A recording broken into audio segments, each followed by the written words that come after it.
Bueno, vamos a Jeremías capítulo 1.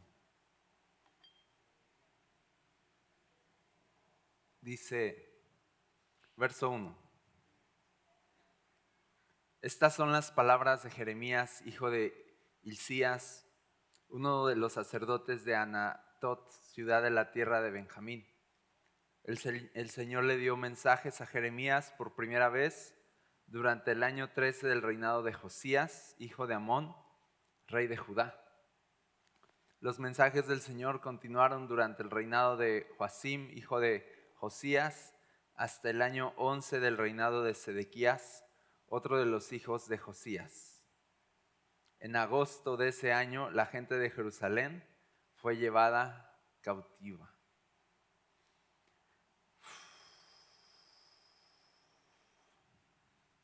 Déjenme comenzar aquí.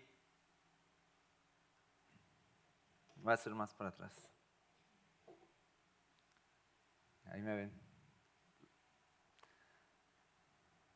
Hablemos primero de los profetas. Los profetas tienen esta cualidad de que aparecían en momentos, no importaba qué momento estuviera viviendo el pueblo, Dios podía enviar un profeta si quería. O sea, los profetas tenían esta cualidad de que podían aparecer en medio de sequías, en medio de una nación contaminada, en pecado, no importaba. O sea, no era como que el pecado matara lo profético. Vamos juntos.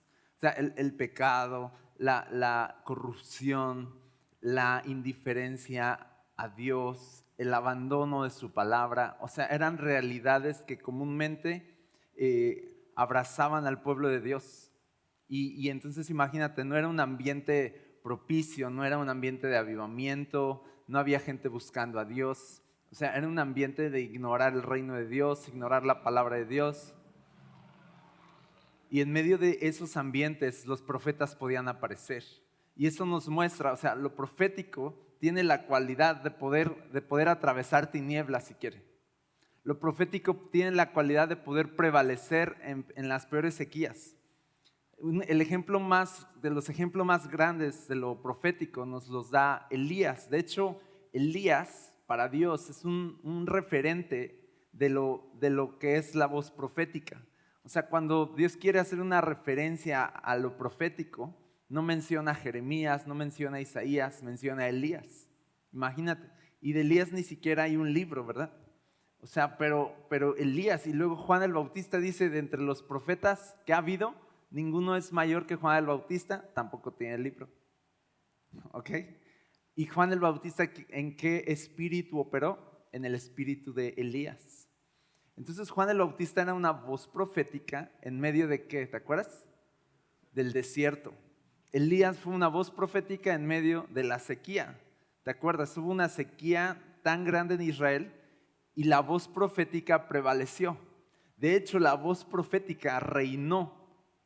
Porque al haber un rey pasivo en ese entonces, que era el esposo de Jezabel, ¿cómo se llama? Acab. Al haber un rey pasivo que no estaba gobernando de acuerdo al plan de Dios, lo profético reina. Y entonces aparece Elías y dice, no va a llover sino hasta que yo lo diga, hasta que mi palabra lo diga. Y viene lo profético a reinar. Viene lo profético a establecerse con autoridad. Te voy a decir, muchas veces lo profético, vas a ver en la Biblia que llegaba a ser una autoridad delante de Dios superior incluso a los reyes. Y no es que los profetas no se sometieran a los reyes, sí se sometían, así como Jesús se sometió a Juan el Bautista, realmente cuando se bautizó, ¿te acuerdas? Pero no es como que se sometieran no se sometieran a los reyes, pero ellos le rendían cuentas a Dios directamente. Y entonces ellos nadie podía venir ante un rey y decirle sus cosas, pero un profeta sí, ¿verdad? ¿Te acuerdas del profeta que vino, el profeta Natán, que vino a confrontar a David? Tenía autoridad de parte de Dios para hacerlo. Tenía autoridad y podía hacerlo, Pero había reyes que no se aguantaban, ¿verdad? Y de ahí la matanza de profetas, porque los profetas eran llamados a profetizar contra reinos, sobre reyes y sobre toda autoridad en las naciones. Y entonces había reyes que decían, a mí no me parece, yo soy el rey, córtenle la cabeza. Y ahí tienes, por ejemplo, a Juan el Bautista, no se aguantó ahí, en este caso, la esposa del rey, que no era lícito que fuera su esposa, no se aguanta, no se lleva, ¿verdad? Y dice, no, a mí nadie me va a decir lo que tengo o no que hacer. Y entonces no se sometieron a la autoridad profética. Obviamente tenían un corazón alejado de Dios y no tenían a lo mejor la facultad, ¿no?, del Espíritu para poder hacerlo. Y entonces al final la matanza de profetas o la persecución de los profetas en la Biblia tiene mucho que ver con la falta de sometimiento a la autoridad espiritual que se les ha dado. ¿Vamos juntos? Entonces lo profético tenían una autoridad especial de parte de Dios, ¿sabes? Y ahorita no me quiero adelantar, no me quiero emocionar, porque vamos a hablar de lo profético en la iglesia, pero vamos paso a paso, ¿ok? Entonces los profetas tienen esta facultad de establecerse en cualquier temporada y brillar, de establecerse en cualquier temporada y hablar con autoridad. O sea, imagínate esto, porque a veces tú vas a ver que en los tiempos de mayor oscuridad eran los tiempos donde no había voz profética, ¿sí o no? Ahora vamos al tiempo de Samuel. En el tiempo de Samuel no había voz profética, no había nadie que tuviera visión. Empieza el libro de Samuel hablando de eso. Las visiones, los sueños, la revelación, no había nadie entendido. Y entonces la lámpara del Señor en el templo estaba a punto de apagarse y llega Samuel. Y llega una oportunidad de un muchacho consagrado, y entonces la voz de Dios otra vez empieza a hablar y lo nombra profeta ahí para el pueblo de Dios, y se levanta Samuel y marca una diferencia. Pero antes de que una voz profética entre en una temporada de oscuridad, antes de que eso pase, todo lo que hay detrás de la aparición de un profeta es oscuridad en su máximo, pues no esplendor, porque si no sería contradictorio, en su máxima oscuridad, en su máxima tiniebla. Ok, lástima por la oscuridad que no puede brillar, no tiene eso. Entonces, pero no importa, fíjate, no importa cuánta oscuridad pueda haber, los profetas pueden surgir. De hecho, te voy a decir algo. ¿Qué va a hacer Dios en medio de una generación que lo ignora y que no quiere nada con él? Enviar a un profeta. Porque puede. ¿Qué va a hacer Dios? Traer su palabra, enviar su palabra. ¿Qué pasó después de Zacarías? No, Malaquías es el último profeta que escribió en el Antiguo Testamento. Son 400 años de silencio, no hay voz profética, imagínate. Y en medio de eso, de todas formas, de ese silencio, llega Juan el Bautista. Así quitado de la pena. Y se para con su cinturón de cuero y su dieta de miel y langostas, y se va al desierto a gritarles a todos que se arrepientan y a bautizarlos, y empieza una revolución por una persona que tenía un llamado profético en su vida, una autoridad de parte de Dios. Es muy poderoso lo profético. Y te voy a decir algo acerca de los profetas. Los profetas eran tan especiales para Dios que dice la palabra: no toquen a mis ungidos ni hagan daño a mis profetas. Una de las cosas que desataron el juicio de Dios sobre la tierra de Israel fue precisamente la matanza de profetas, no te creas. O sea, no solo era el pecado, sino era matar a los profetas, que eran la oportunidad de que se arrepintieran. Y entonces por eso Jesús lloró aquel día y dijo: oh Israel, Israel, que matas, o Jerusalén, Jerusalén creo dijo, no sé, pero dijo que matas a los profetas, que matas a los que te son enviados. Yo quería sanarte, yo quería abrazarte, pero tú no quisiste. Y entonces el rechazo de lo profético y de la voz profética es al final lo que causó la condenación del pueblo. Y de hecho te voy a decir algo, Dios nunca iba a condenar al pueblo por sus pecados sin antes enviarles un profeta que les diera una oportunidad de arrepentirse. Dios nunca iba a llegar así nada más sin avisar. Dios siempre iba a avisar a través de un profeta para que hubiera la oportunidad de arrepentirse. Y la condenación entonces vendría no tanto, fíjate, no tanto por el pecado, que sí, sino por haber rechazado la voz profética. De ahí viene la condenación.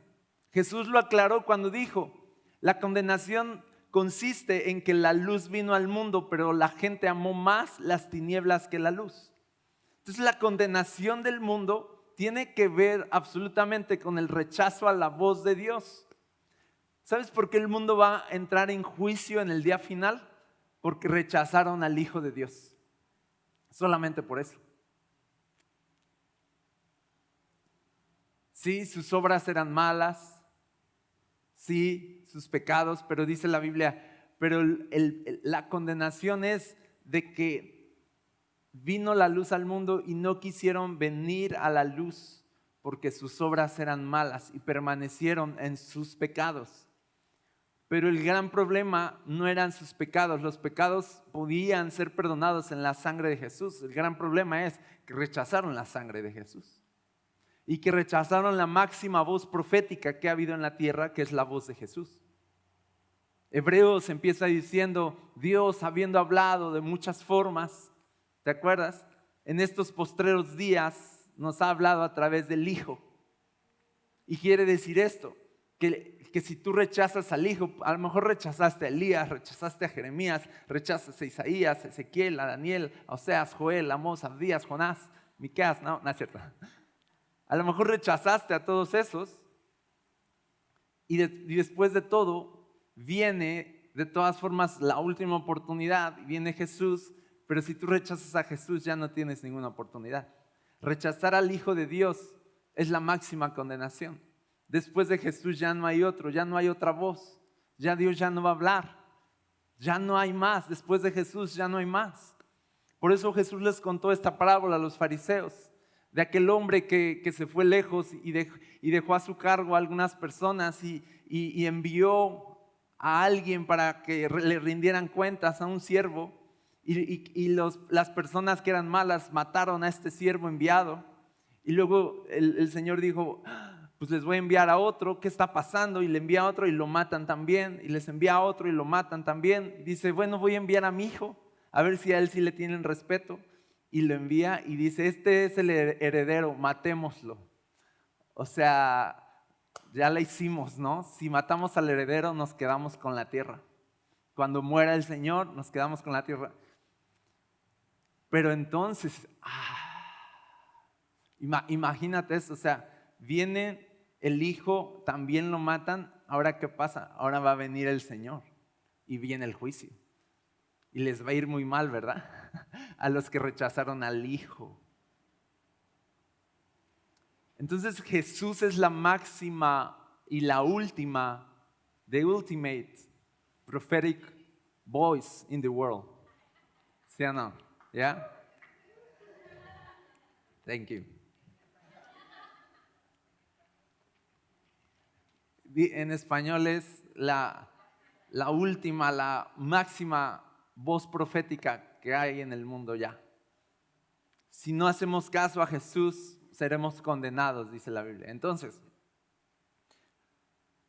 la voz profética tiene autoridad en el mundo. ¿Okay? Tiene una autoridad dada por Dios muy especial, muy especial. Por eso decían, no toquen a mis ungidos, pero también sabes que otra cosa pasaba, que también se prometía que si tú le dabas un vaso de agua a un profeta, ibas a recibir, o algo hacías por un profeta, ibas a recibir, dice, recompensa de profeta. Dice así, como que tú bendices a un profeta, o sea, el cielo va a decir así de, ¿qué deseas? ¿Te acuerdas de la tsunamita? ¿No? O sea, ella le preparó un cuarto ahí a Eliseo y todo, y lo bendijo, la verdad lo bendijo mucho. Y Eliseo dijo, viene la recompensa profética, ¿qué quieres?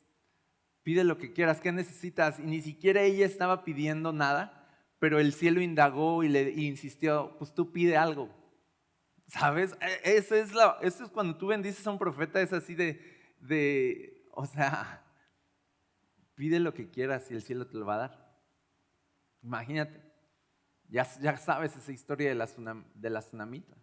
Los que bendijeron a los profetas fueron bendecidos, pero los que los mataron cayeron bajo maldición, una maldición terrible. Lo profético es algo muy poderoso en el mundo. Lo profético es algo muy poderoso en el mundo espiritual. Te voy a decir.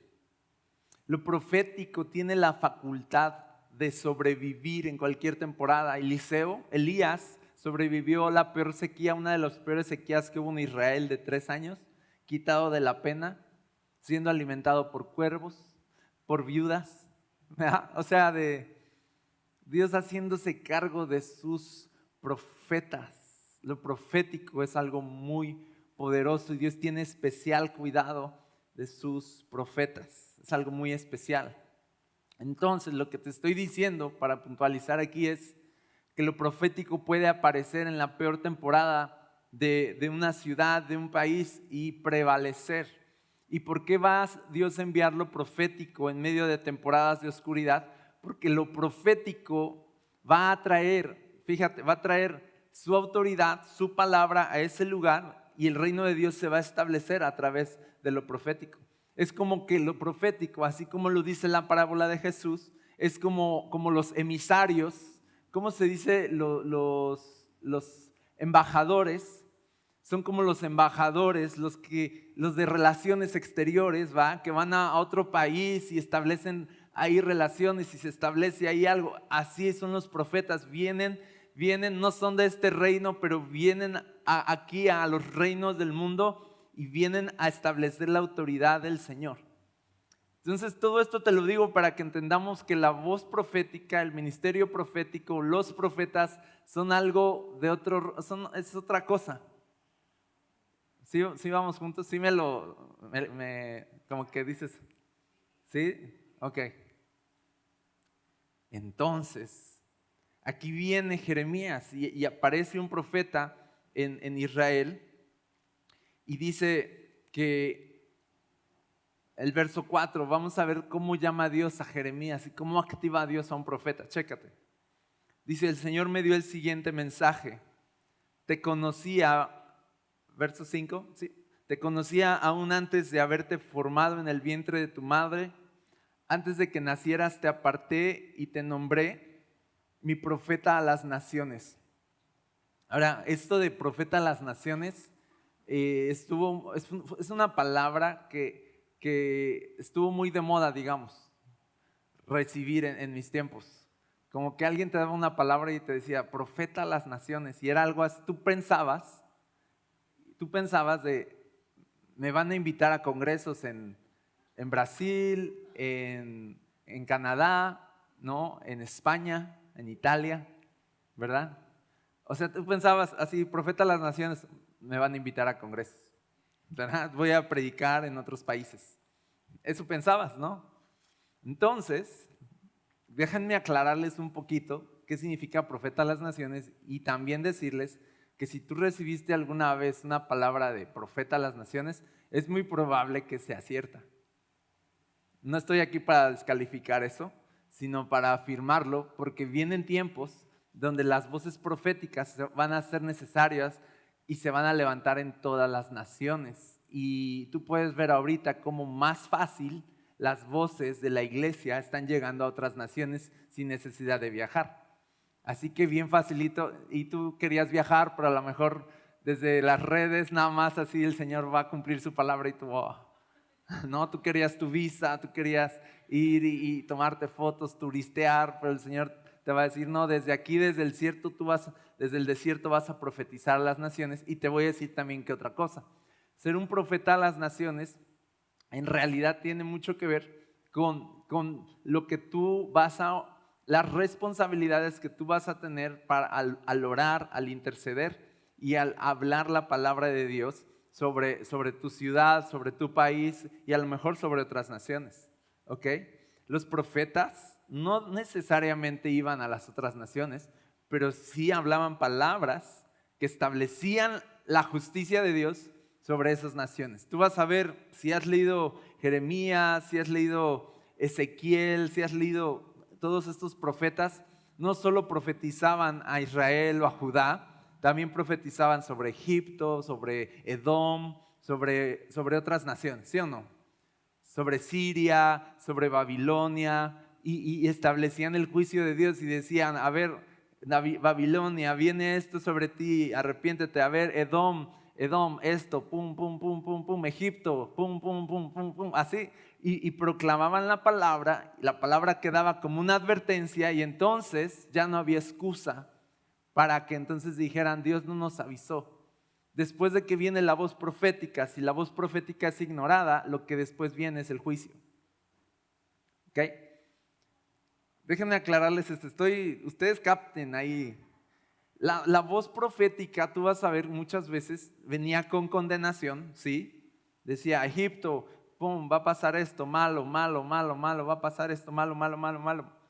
¿No? Y tú lo ves como, qué fuerte, qué severo Dios, ¿no? O sea, ¿dónde está el Dios de misericordia? Te voy a decir, el anuncio de un juicio es la gracia de Dios. No los veo que estén apuntando. No es cierto, está bien, está grabado, ya se están diciendo, está grabado, ni estoy poniendo atención. No. El anuncio de un juicio, ¿qué dije? Es la misericordia de Dios. Acuérdate de Jonás, es la gracia de Dios. El anuncio de un juicio es la gracia de Dios.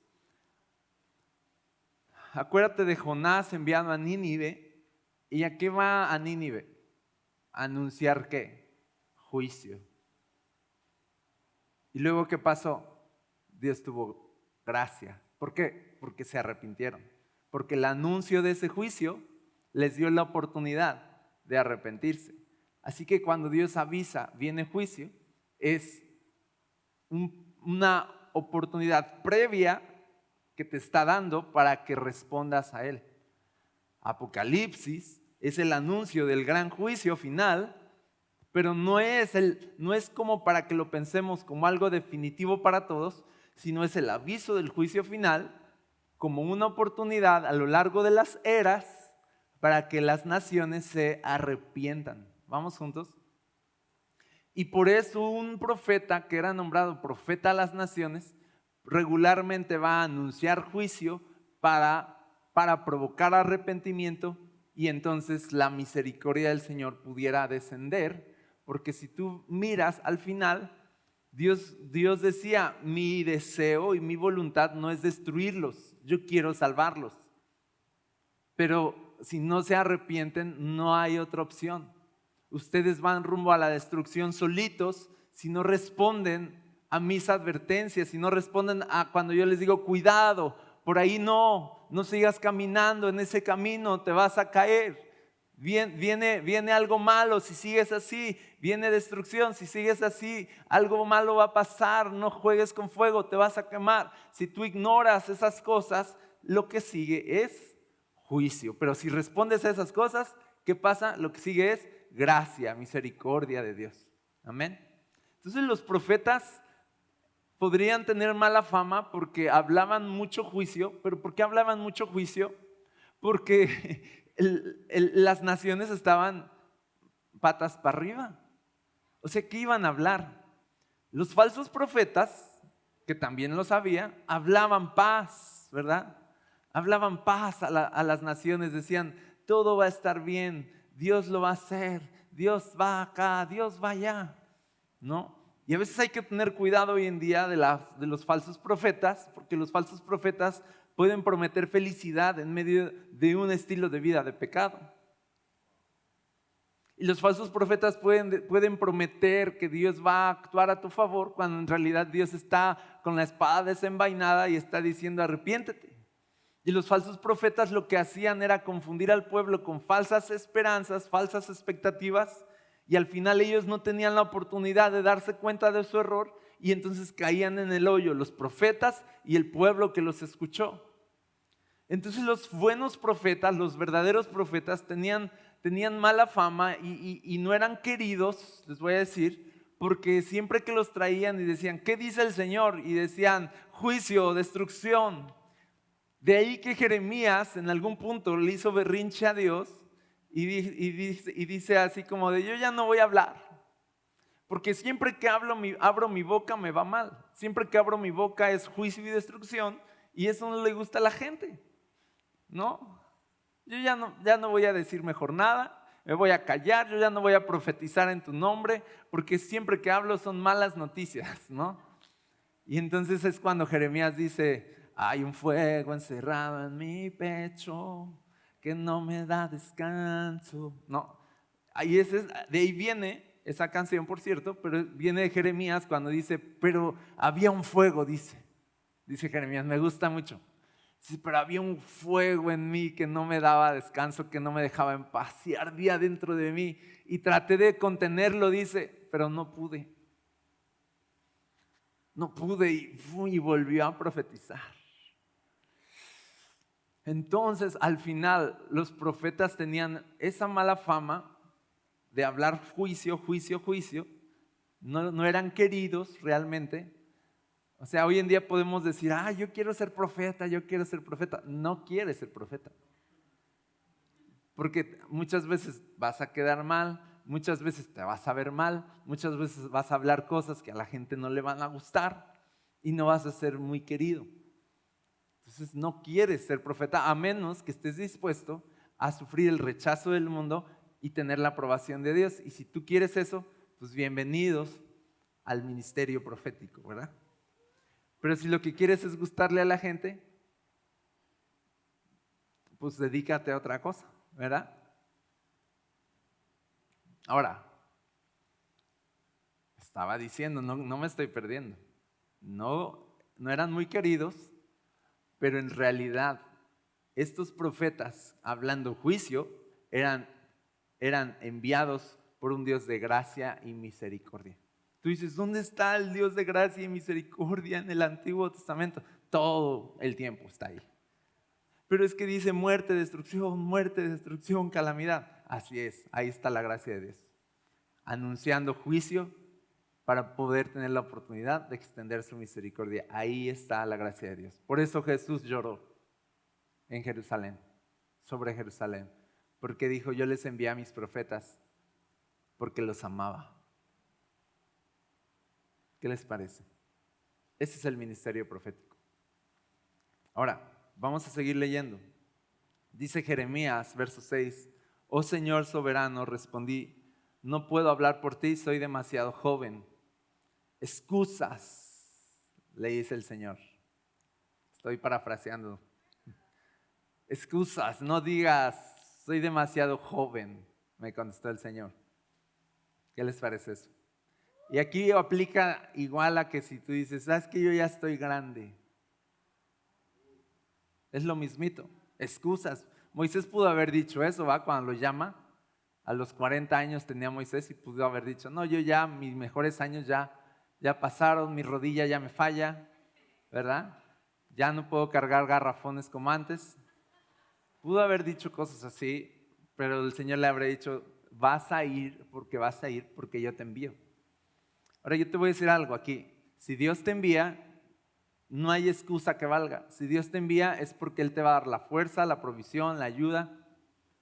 Dios te envía no porque vea algo en ti, Dios te envía porque ve una necesidad en su pueblo. Dios te levanta en un ministerio no porque dices que yo quiero que presumirte y que todos, no. Dios te levanta en un ministerio por amor al pueblo. Yo sé eso, yo ya aprendí eso, ¿no? Por eso a lo mejor ustedes ven así como que, oye, no paras. Pues no soy yo para empezar. Yo ya aprendí que Dios me tiene aquí por amor a la iglesia, no por mí. Entonces cuando yo no tengo fuerzas le digo así de Señor, pues alimenta a tu pueblo, le digo.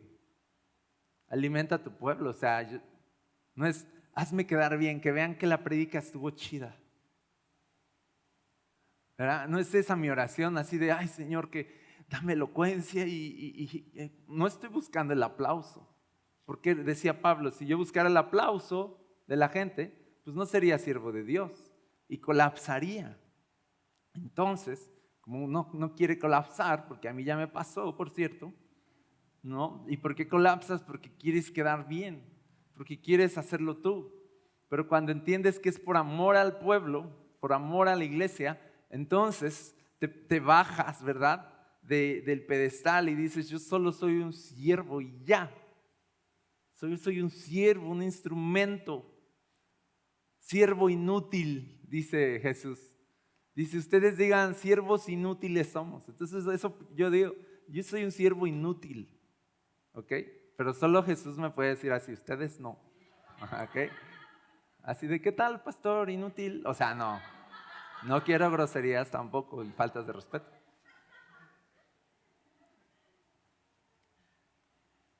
Cuando Dios te llama, Dios te va a respaldar.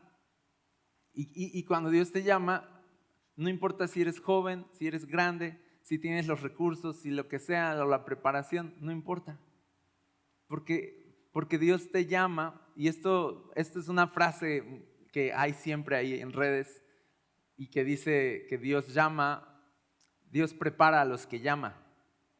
¿Sí o no? Dice algo así, Dios prepara a los que llama. Yo sé del origen de esa frase, quién la dijo, no les voy a decir. Ya ahorita ya es del dominio público, pero yo estuve ahí cuando fue dicha. No es cierto. Entonces, Dios prepara a los que llama, no llama a los preparados. Esa es la frase completa. Dios no llama a los preparados, sino Dios prepara a los que llama. Al final el llamado es más fuerte que tu preparación. ¿Ok?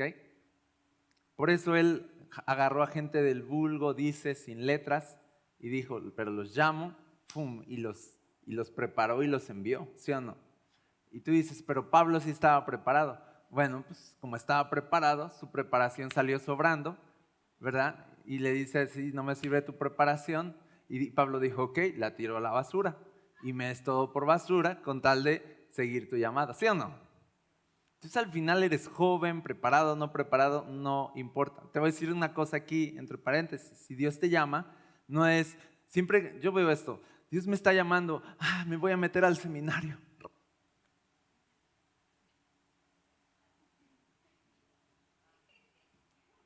Es así de, Dios así de, o sea, ¿y mi espíritu qué o cómo? Siempre Dios siento que me está llamando, me meteré al seminario, me meteré a un instituto teológico. Y te voy a decir, muchas veces, no siempre pasa, pero la mayoría de las veces te metes al instituto para que se arruine tu llamado. Realmente eso pasa. Porque al final, muchos que se meten al instituto desobedecen la voz de Dios. Hay mucho profeta demasiado preparado y su voz fue cancelada. Oh, sí, yo conozco varios profetas que no están hablando proféticamente, sino desde su preparación y su voz está cancelada. No tienen un impacto. ¿Qué les parece eso? Eso ahí se los dejo nada más. Estamos hoy en alimentos sólidos, ¿sale? Aguantamos vara. Hoy aguantamos. Ahora, el Señor le dice, no digas soy demasiado joven. Eso no te estoy preguntando, ¿no? Porque dice, porque debes ir donde quiera que te mande y decir todo lo que te diga. Verso 8, fíjate esto, no le tengas miedo a la gente porque estaré contigo y te protegeré. Yo, el Señor, he hablado. ¿Por qué iba a tener miedo a la gente? Ya vimos, por el juicio, ¿no? Por hablar tanto juicio. Verso 9, dice, luego el Señor extendió su mano, tocó mi boca y dijo, mira, he puesto mis palabras en tu boca. Y ahora checa el efecto. Aquí es a donde quiero llegar para ir al siguiente versículo. Hoy te doy autoridad para que hagas frente a naciones y reinos. Algunos deberás desarraigar, derribar, destruir y derrocar. A otros deberás edificar y plantar. ¿Te das cuenta? No todo el ministerio profético es juicio, derribar, arrancar, destruir, desarraigar. También es edificar y plantar, pero sí les voy a decir que hay más adjetivos para la parte negativa. Dice desarraigar. Desarraigar es como arrancar, ¿ok? La raíz, sí. Derribar es derribar, ¿ok? Está esto, lo derribo. Luego, derrocar, pues es quitar la autoridad que hay y poner la autoridad del Señor, así. ¡Pah! Derrocar era cuando Daniel le dijo al rey, creo que se llamaba Belsasar, le dice así de, ¿sabes qué? Tu reino ya se acabó. Vendrá otro rey y bla, bla, bla. Derrocar. ¿Qué más? Destruir. ¿Ya dije destruir? Destruir es ya, o sea, arruinar, hacer pedazos con la boca. Ahora, son 4, pero 2 para edificar y plantar, ¿no? La parte bonita y que la gente va a decir, oh, wow, pastor, qué bonito. Son 2, es 2 de 4, ¿ok? 2 de 4. 2 de 4 predicaciones a veces te van a gustar y estuvo bonito, y 4 vas a sentir así de, ¿verdad? No sé cuántos han sentido las prédicas de derrocar, de destruir, derribar. Las que se sienten feo, las que dicen, ¿para qué vine? ¿No? Esas, ¿no? 4 y 2 así de, Dios me ama, ¿verdad? Dios, ok. Entonces, este es el ministerio completo profético. Ahora, todo esto se los estoy diciendo porque a lo que voy es esto, a lo que voy es que la iglesia como cuerpo tiene un ingrediente profético en su misma existencia, en su misma esencia.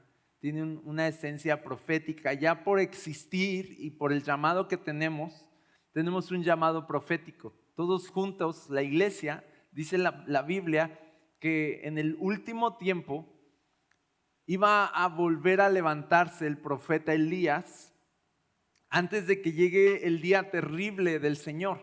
Eso lo dice en Malaquías. Dice en el último tiempo, y vamos, no sé si ya pasarme a otro pasaje, pero bueno, lo voy a mencionar para no perdernos. En el último tiempo vendrá el profeta Elías antes del día terrible del Señor. Cuando la Biblia diga día terrible del Señor, es el día final. Cuando se acabó el tiempo, viene el juicio y cada uno pagará según sus obras. Es el día del regreso de Cristo. Ese es el día terrible. Terrible para unos, glorioso para otros. Entonces dice que va a venir el profeta Elías antes de ese día. ¿Ok? Ahora, Jesús dijo que Elías ya vino, ¿se acuerdan? Y hablaba de quién, de Juan el Bautista. Dice, ya vino, pero ustedes lo rechazaron y no le creyeron. No, nada nuevo. Lo rechazaron y entonces te das cuenta de algo, te das cuenta de, ok, vino un Elías antes de la primera venida de Jesús a preparar el camino para la primera venida de Jesús, ¿sí o no? Significa que para la segunda venida de Jesús, que es el día terrible, porque Jesús no vino al día terrible, vino al día de gracia y salvación, ¿te acuerdas? Pero entonces la segunda venida ya es el día terrible, y entonces la Biblia especifica que antes del día terrible vendrá otro Elías, un Elías que va a preparar el camino para la segunda venida de Jesús. Porque te voy a decir, siempre que Dios va a hacer algo, va a enviar a los profetas antes de hacerlo. ¿Para qué? Para preparar el camino. Nada haré, dice Dios, sin anunciarlo antes mediante mis siervos los profetas. Entonces, ¿qué pasa? La iglesia, fíjate, la iglesia tiene esta encomienda de parte de Dios, una autoridad profética para anunciar el juicio de Dios también. ¿Sí o no? La iglesia en su predicación de buenas noticias del evangelio incluye la mala noticia de que si no te arrepientes arderás en el infierno, ¿sí o no? O sea que hay un juicio que viene inminente, y en medio de ese ministerio que tenemos profético estamos preparando el camino, allanando las veredas para que el cielo se vuelva a abrir y Jesús aparezca en las nubes otra vez y descienda sobre nosotros. La iglesia tiene que caminar en el espíritu de Elías. La iglesia en esencia es una voz profética clamando en el desierto. ¿Te das cuenta? La iglesia en esencia con la encomienda que tiene de parte de Dios, de Jesús, que es vayan a todas las naciones, ¿verdad? O sea, somos profetas a las naciones, ¿se dan cuenta? Y prediquen este evangelio a toda criatura. Y les dice, el que crea será salvo, pero el que no crea será condenado. Y tenemos una encomienda de tipo Juan el Bautista que operó en el espíritu de Elías, y nosotros seguimos llamando al arrepentimiento como Elías y Juan el Bautista.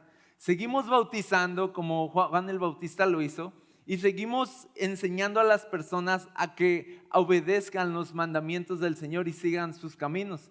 Eso es un ministerio profético.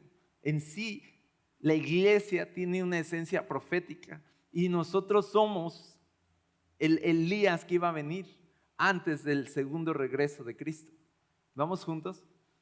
No tengo tiempo ahorita para detenerme a que leamos todas estas citas.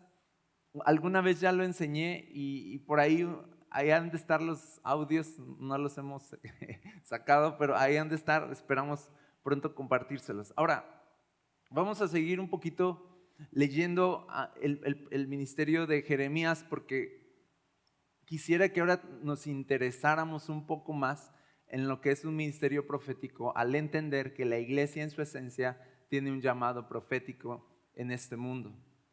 Todo es igual. Clamamos en el desierto, clamamos arrepiéntanse, clamamos Jesús viene, clamamos el juicio viene. Y todo en medio de un mundo en corrupción, y de todas maneras seguimos brillando.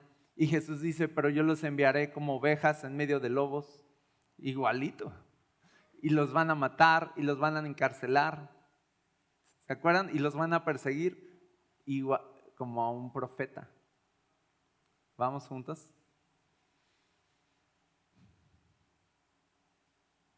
Vamos a una cita para que me crean, porque siento que dicen, no, yo no quiero ser profeta. Quizá, y déjenme aclarar esto, quizá no vas a moverte tú individualmente en un ministerio profético, en un don profético, pero de todas formas la iglesia tiene un llamado profético. Es lo que estoy diciendo. Ahora, y ahí es la parte donde quiero que entendamos un poquito eso para que nos activemos en esa responsabilidad de profetizar sobre naciones, sobre reinos. Amén. Vamos ahí, Efesios, vamos a Efesios. Vamos primero al capítulo 1.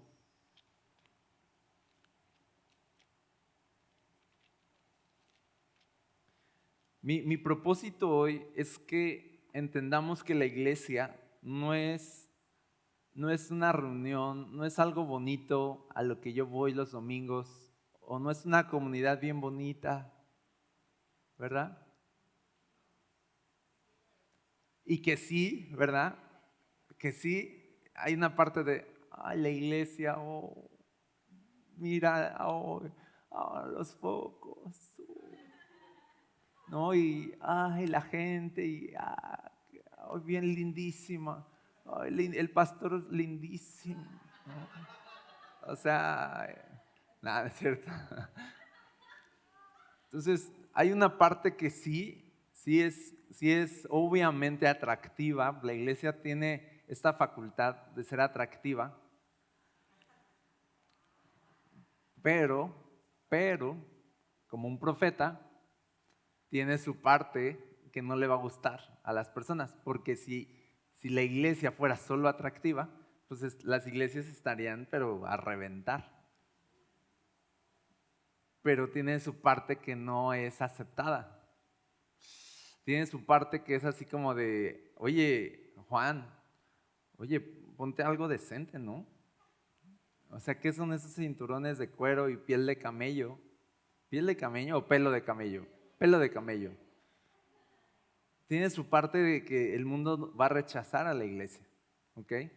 De hecho, te voy a decir ya de paso que al edificar, al plantar una iglesia y al ser parte de una iglesia, nuestro interés nunca debe ser el agradar a las personas por eso, sino agradar a Dios primero. Porque si primero queremos agradar a las personas, casi siempre vamos a terminar desagradando a Dios.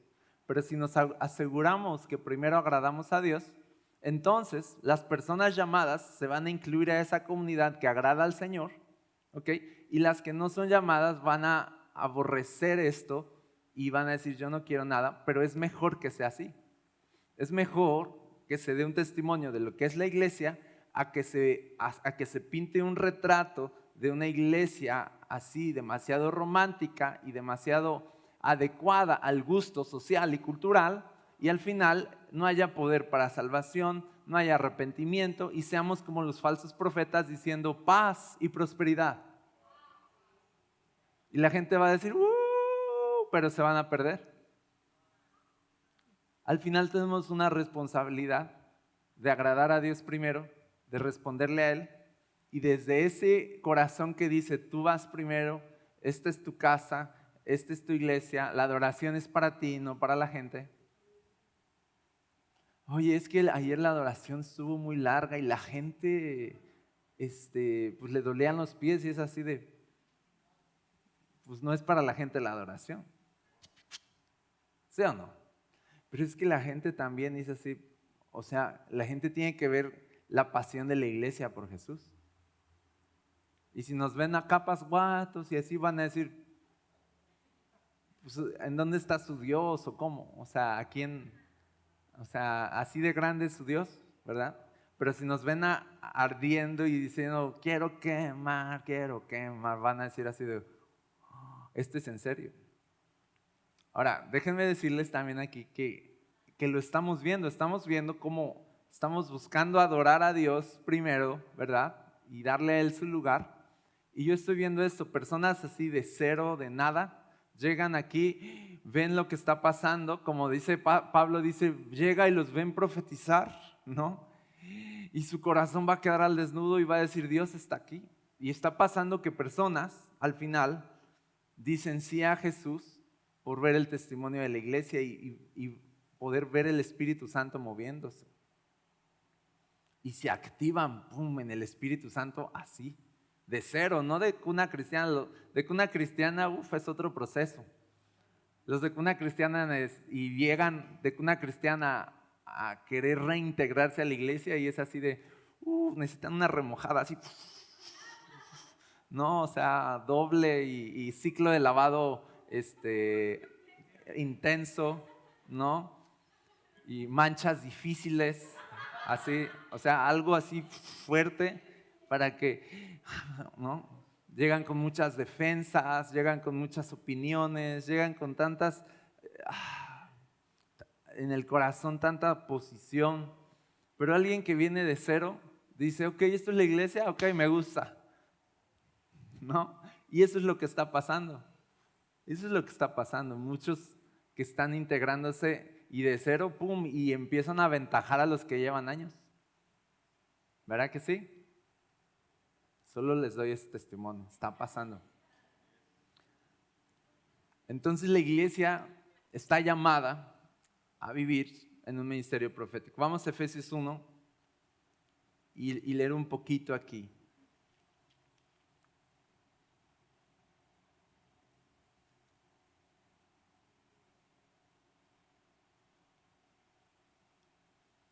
Vamos desde el verso 19, por favor. Dice, también pido en oración que entiendan la increíble grandeza del poder de Dios para nosotros los que creemos en Él.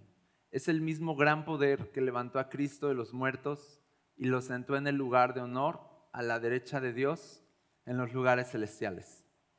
Fíjense, dice, chequen aquí, dice, le pido en oración, o sea, está orando Pablo y dice, necesito orar por la iglesia en este sentido.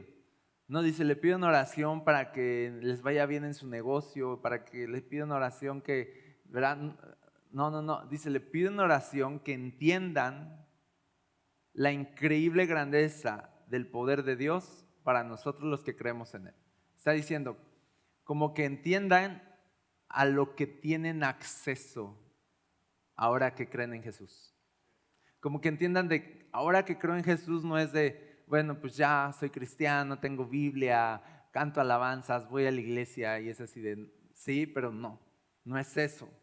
Que entiendan que esto se trata de un poder que escapa a este mundo.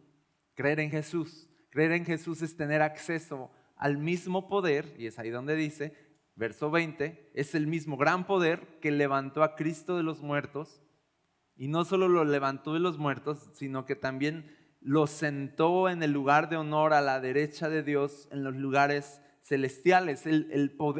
Ese poder que resucitó a Jesús está a nuestra disposición, dice eso. Ese poder que hizo que Jesús ascendiera a la diestra de Dios Padre, es el mismo poder que está a nuestra disposición. Y luego dice, ahora Cristo, verso 21, está muy por encima de todo, sean gobernantes o autoridades o poderes o dominios o cualquier otra cosa, no solo en este mundo, sino también en el mundo que vendrá. Ahora, fíjense, el poder de resurrección levantó a Jesús desde lo más bajo de la tierra y lo elevó a lo más alto, para que en realidad Jesús ahora, al estar en lo más exaltado, dice, ya no hay nada por encima de él, pero él está por encima de todo. Él tiene autoridad sobre absolutamente todo. Ahora, déjenme decirles algo y decir, uno podría decir, bueno, pero Jesús no necesitaba descender a las profundidades para luego ascender a los cielos para tener la máxima autoridad, si él ya la tenía, ¿verdad que sí? Él ya la tenía, podríamos decir. Ok, sí la tenía, pero dice claramente Filipenses que él se despojó de esa posición, solito, ¿sí o no? Se despojó de su gloria y vino a la tierra como un hombre y vino a la tierra como un siervo y fue obediente hasta la muerte y muerte de cruz. Y dice, por eso, en Filipenses 2, Dios lo exaltó hasta lo sumo y le dio un nombre que es sobre todo nombre, para que en el nombre de Jesús se doble toda rodilla de lo que está en el cielo, en la tierra y debajo de la tierra, y toda lengua confiese que Jesucristo es el Señor, para gloria de Dios Padre. No sé cómo me sé ese versículo, pero me lo sé. Entonces, imagínate esto, porque la autoridad que tiene Jesús no es una autoridad que tiene por ser el Hijo de Dios y ya, sino tiene autoridad porque Él vino a la tierra y la ganó. Él peleó la batalla, Él peleó la justa batalla contra las tinieblas y la muerte y le arrebató las llaves de una batalla cuerpo a cuerpo, si me explico, ¿sí? Si me permiten decirlo así. O sea, fue una batalla justa, ¿no? Algo así como que las tinieblas son las tinieblas y las tinieblas son así de, sí, pues porque pues como eres el Hijo de Dios, pues obviamente, ¿verdad? Pero no es justo. A ver, ven y pelea. A ver, nos vemos a la salida. Ya saben, las tinieblas son así. Ahí está claramente en el libro de Job. Llega el diablo y le dice así de, qué fácil, Job te sirve porque lo bendices, pero a ver, no lo bendigas. A ver, nos echamos un tirito y Dios dice, va. Y Dios a veces va a echar al diablo y decir, vete para allá. Pero a veces va a decir, pues nos echamos un tirito. Así de, a ver, a la salida, pues nos vemos a la salida. ¿No? Y voy a callarte la boca. Y entonces, algo así pasó y viene Jesús y empiezan los demonios, cállate la boca. Y es así de, te dije que te iba a callar la boca. Cállate y cállate y cállate, y empieza a pelearse contra los principados y las potestades y a silenciarlos así con su cuerpo humano y a humillarlos así, aquí, a ver, en el desierto como cuerpo humano, a ver, tiéntame acá, haz esto, así de no, y te vas. Fue una pelea así, y luego en la cruz el diablo dijo, ahora sí ya le estoy ganando.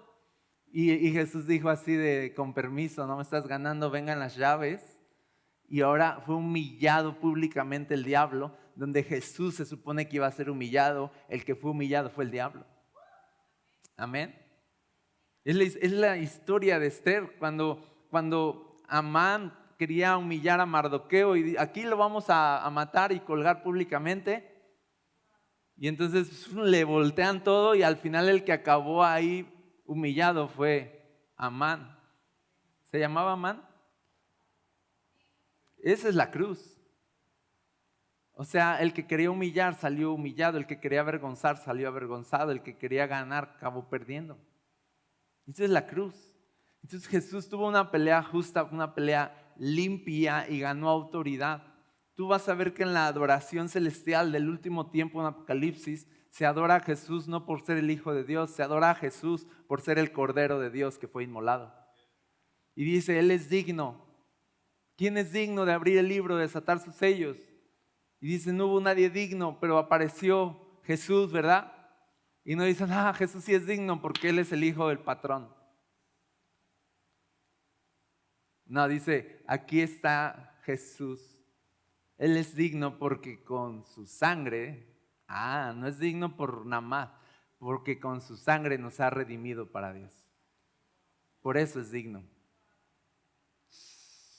Entonces, fíjense, lo que está pasando en el descender de Jesús a la tierra y luego descender a las profundidades y luego de las profundidades ser ascendido y exaltado hasta lo máximo, lo que está pasando ahí es algo muy poderoso, porque entonces Jesús se para con su iglesia y les dice, iglesia, ahí les van unas buenas noticias, toda potestad me ha sido dada en el cielo y en la tierra. Así que, por lo tanto, vayan y hagan discípulos a todas las naciones, bautizándolos en el nombre del Padre, del Hijo y del Espíritu Santo, enseñándoles a obedecer todas las cosas que yo les he mandado, y aquí yo estaré con ustedes todos los días hasta el fin del mundo. Porque Jesús tiene autoridad, sobre todo la iglesia tiene autoridad. Por eso la voz profética era algo así como te hago profeta en las naciones, porque te estoy dando una autoridad sobre las naciones para hablar sobre reyes, sobre reinos, sobre potestades, sobre principados, y con tu palabra de autoridad puedas cortarlos como una espada. Y esa es la autoridad que Jesús ganó en la cruz, y hoy al estar sentado a la diestra de Dios, esa es la realidad. La iglesia tiene el poder y el dominio que Jesús tiene también. Somos sus representantes, somos sus profetas de alguna forma, y hablamos en representación de Él. Hablamos su palabra, no nuestras ideas, no nuestras opiniones, lo que Él nos encargó hablar. Somos meros mensajeros, somos profetas enviados a todas las naciones con la autoridad de Cristo Jesús y vamos en el poder que operó en Cristo Jesús para resucitarlo y ascenderlo a los cielos. Dice, ese mismo poder está en ustedes. Dice, vamos a seguir leyendo porque está todavía más increíble. Dice, verso 21. Ahora Cristo está muy por encima de todo, sean gobernantes o autoridades o poderes o dominios o cualquier otra cosa, no solo en este mundo, sino también en el mundo que vendrá. O sea, después de que Cristo regrese, se va a formar otro mundo, ¿ok? Una nueva creación, y ahí también Jesús tendrá dominio. Y dice el verso 22, chequen esto. Dios ha puesto todo bajo la autoridad de Cristo, a quien hizo cabeza de todas las cosas, para beneficio de la iglesia. Ahora, en la otra versión, no sé si tienes aquí la Reina Valera, en ese mismo, el verso 22, por favor.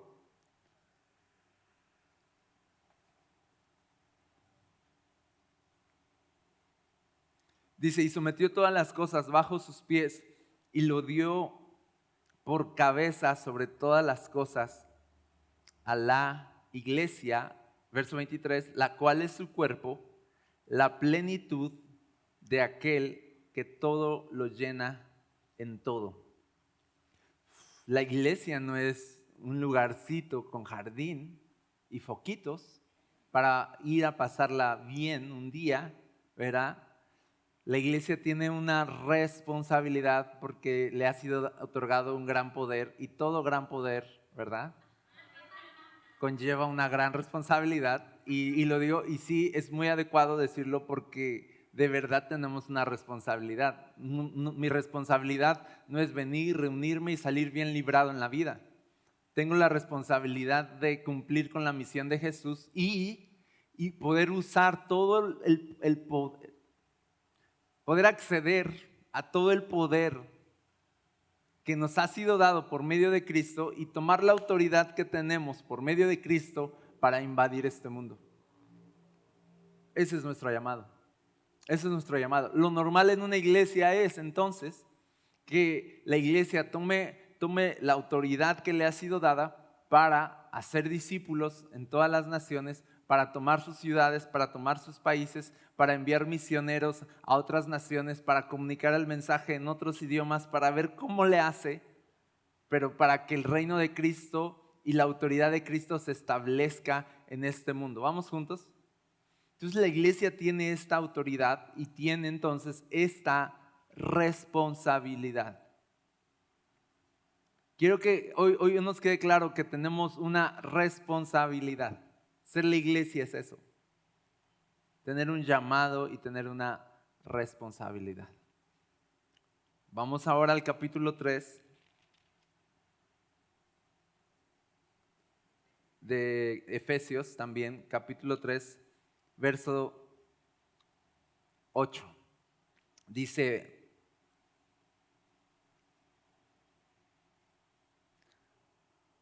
aunque soy el menos digno de todo el pueblo de Dios, por su gracia Él me concedió el privilegio de contarles a los gentiles acerca de los tesoros inagotables que tienen a disposición por medio de Cristo. Otra vez, la revelación de la Biblia no es algo tan simple, sino es como de, tienes que enterarte de todo lo que tú tienes disponible en Cristo para que lo vivas, para que lo tomes y para que te hagas responsable de esos recursos que Él te está dando. Y dice: fui elegido para explicarles a todos el misterioso plan que Dios, el creador de todas las cosas, mantuvo oculto desde el comienzo. El propósito de Dios con todo esto fue utilizar a la iglesia para mostrar la amplia variedad de su sabiduría a todos, y aquí empieza a ponerse interesante, a todos los gobernantes y autoridades invisibles que están en los lugares celestiales. Ese era su plan eterno que Él llevó a cabo por medio de Cristo Jesús, Señor nuestro. Ahora, vamos a leer hasta el 13. Dice: gracias a Cristo y a nuestra fe en Él, podemos entrar en la presencia de Dios con toda libertad y confianza. Por eso les ruego que no se desanimen a causa de mis pruebas en este lugar. Mi sufrimiento es por ustedes, así que deberían sentirse honrados. Fíjate, empecemos desde ahí. Dice: no se desanimen de las pruebas y los sufrimientos que estoy viviendo, porque yo estoy cumpliendo con mi responsabilidad de anunciarles el evangelio, y por causa de esa responsabilidad es que estoy sufriendo. Pero dice: pero para mí está bien, porque es más importante cumplir la misión que tener comodidad en el mundo. Si la comodidad me roba la misión que tengo y la responsabilidad, pues prefiero el sufrimiento. Ese era Pablo. Pablo prefería sufrir, pero cumplir con el llamado que tenía. La iglesia de hoy no es así. La iglesia de hoy es así: dime cómo salto el sufrimiento, dime cómo le hago para que todo esté bien. Y la iglesia de hoy ya no está dispuesta a sufrir porque ve el sufrimiento como algo negativo. Pero el sufrimiento es parte de nuestro llamado profético, y el rechazo del mundo es parte de nuestro llamado también. Así que la iglesia debería ser apta para sufrir. ¿Debido a qué? Debido a que tenemos tantos recursos inagotables y tanto poder de Dios a nuestra disposición, que te voy a decir, con eso tenemos. Dice: la iglesia es la plenitud de Cristo aquí. O sea, Cristo se entregó por la iglesia, y dice incluso que todas las cosas, si ya se dio a sí mismo por nosotros, dice, ¿cómo no nos va a dar entonces ahora todas las cosas? Y te voy a decir algo incluso más, que cuando tú sufres por causa de Cristo, más del reino de Dios va a venir a tu vida. Que cuando tú sufres por obedecer a Jesús, más se te va a soltar del reino de Dios y de su poder en tu vida. Cuando tú sufres por causa de Jesús, más autoridad vas a tener en el nombre de Jesús. El sufrimiento no es nuestro enemigo, el sufrimiento es necesario y llega a ser nuestro aliado a la hora de comunicar el evangelio. Tú te fijas cuando Jesús llamó a Pablo y le dijo, le dice a Ananías: ve y ora por este cuate Saulo dice, está ahí, doblas la esquina, entras ahí lo vas a encontrar. Y dice, y dile, y le dan la palabra y dice lo necesario que va a ser para él sufrir por causa de mi nombre. O sea, el llamado de Pablo incluía así, profeta a las naciones si quieres, a los gentiles, vas a ir más allá de Judea, de Jerusalén, ¿verdad? De Samaria, tú vas hasta el último de la tierra. Y Pablo tenía ese llamado y él decía, yo no voy a comunicar el evangelio donde ya Cristo haya sido predicado, sino donde no haya sido predicado, hasta el último de la tierra.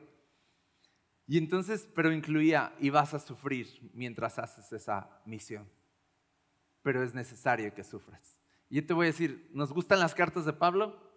¿Verdad que sí? ¿Son reveladoras? Son reveladoras. Instruyen a la iglesia hasta el día de hoy, después de 2000 años, la instruyen, la corrigen, la animan todavía. El alcance del ministerio apostólico y profético de Pablo nos llega a nosotros todavía. ¿Y de dónde vino tanta carta, tanta revelación, tanta instrucción? Del aguijón en la carne, de Satanás ahí atosigándolo, de la cárcel, de los azotes. ¿Desde dónde escribió tantas cosas? Desde la cárcel, desde el sufrimiento. Y les dice, así que, hermanos, les ruego, no se desanimen a causa de mis pruebas. Dice, en este lugar mi sufrimiento es por ustedes. O sea, Pablo decía así de, yo no tengo problema, pues vamos de paso en este mundo. Pablo llegaba al extremo de decir, morir es ganancia. Te voy a decir, esa es la esencia de la iglesia. La iglesia debe vivir en armarse de este pensamiento de hasta la muerte por Cristo si es necesario. Amén. Amén. Ahora, vamos para arriba. Dice la Biblia que Dios, el propósito de Dios, verso 10, con todo esto fue utilizar a la iglesia. La iglesia es parte del plan de Dios. ¿En qué? Utilizarla para mostrar la amplia variedad de su sabiduría. Y aquí viene la parte donde se expande a reinos, a dominios, a principados y a potestades. Dice, a todos los gobernantes y autoridades invisibles que están en los lugares celestiales. Y todavía dice, ese era su plan eterno. O sea, esto desde el principio ya estaba hecho así. Que nosotros como iglesia nos íbamos a enfrentar a principados, a potestades, en los invisibles, en los lugares celestiales. Y aquí empiezo a aclarar algo, que la iglesia sí está llamada, a lo mejor voy a profetizar como iglesia sobre México, sobre Latinoamérica, sobre Europa, sí, así sobre reinos aquí en esta tierra, sí va a pasar, pero en realidad el llamado de la iglesia es mucho más grande que el llamado que tuvieron los profetas del Antiguo Testamento, y es que los profetas del Antiguo Testamento sí, sus profecías y sus palabras eran espadas que cortaban a reyes de carne y hueso. Y obviamente Daniel tuvo un vistazo de lo que había detrás después de su ayuno de 21 días. Viene aquí el reino de Dios y viene este ser y le dice que no se sabe si es Jesús. Unos dicen que sí, otros dicen que no, así que yo no voy a decir quién era. Pero viene este ser y le dice, ¿sabes qué? Que me atoré, estaba peleándome. Y esto es algo que los profetas no sabían. Dice, estaba peleándome con el príncipe de Grecia o de Persia. De Persia. Dice, y tuvo que venir Miguel a ayudarme. Y luego dice, ahí por esa ayuda que recibió extra, es que dicen, no, pues si hubiera sido Jesús, pues no hubiera venido Miguel a ayudarlo y no sé qué. Bueno, ya cada quien pensará lo que quiera. Pero el asunto es esto. Pero entonces dice, ahí lo dejé peleando, entreteniendo al príncipe de Persia, y te imaginas a Miguel así de, distrayéndolo y así de, ¿no? O sea, y dice, y luego dice, va a venir el príncipe de Grecia también, y se va a armar aquí. Y le revela entonces Dios a Daniel que hay una lucha espiritual, más allá de lo que ve con sus ojos. Y le revela entonces a Daniel que los reinos de este mundo, detrás de los reinos de este mundo, hay reinos invisibles. Porque justamente lo llama príncipe de Persia, porque el reino poderoso que estaba gobernando en ese momento sobre las naciones era Persia precisamente. Pero adivina qué, históricamente los que iban a derrocar al reino de Persia iba a ser los griegos. Y entonces, pero eso iba a pasar primero en el reino espiritual. ¿Y qué quiere decir esto? Que lo que vemos está determinado por lo que no vemos. ¿Y qué quiere decir esto? Que entonces la iglesia nace aquí, y aquí me voy a parar. La iglesia llega para poder pelear las batallas de allá arriba, no las de aquí. Y ahí es cuando Pablo dice, nuestra lucha no es contra carne y sangre, sino contra, vamos ahí, Efesios 6.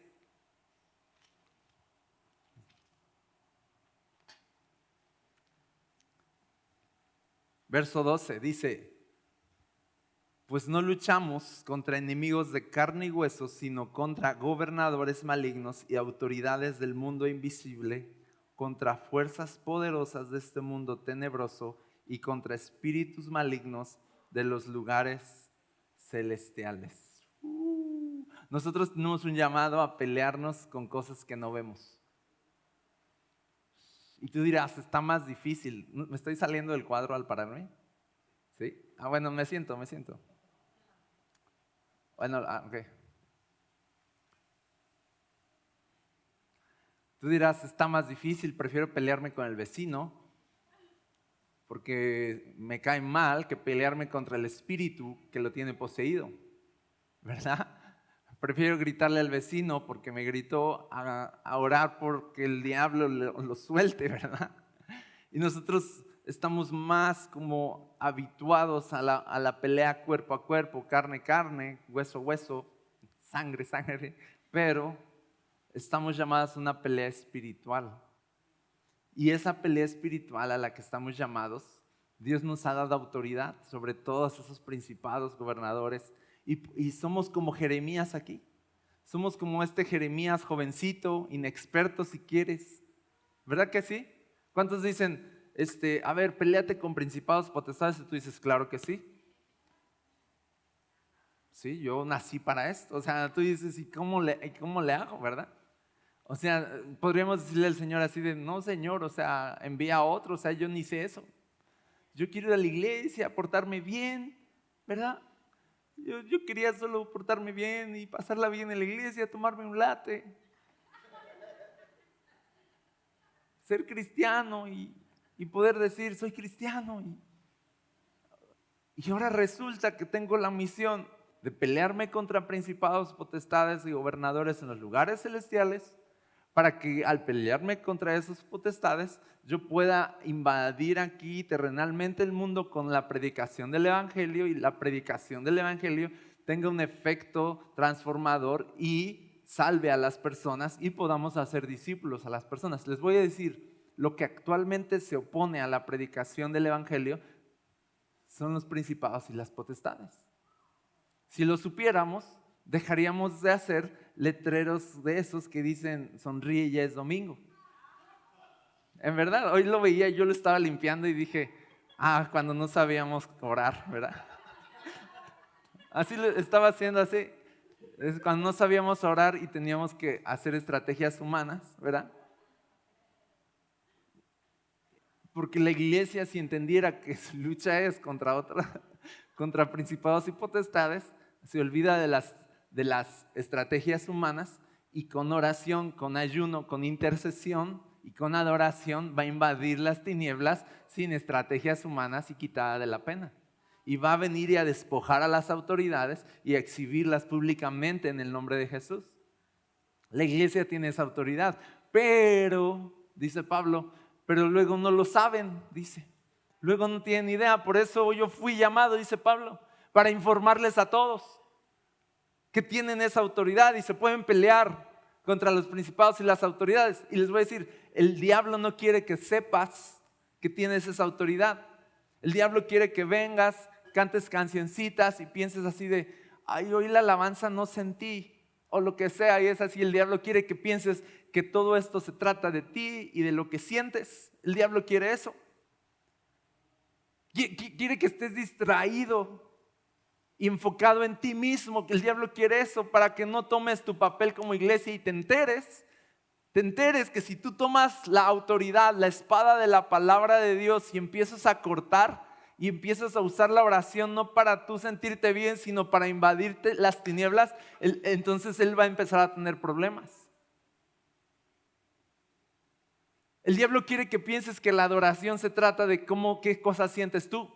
La adoración es para exaltar a Jesús y entonces su reino descienda.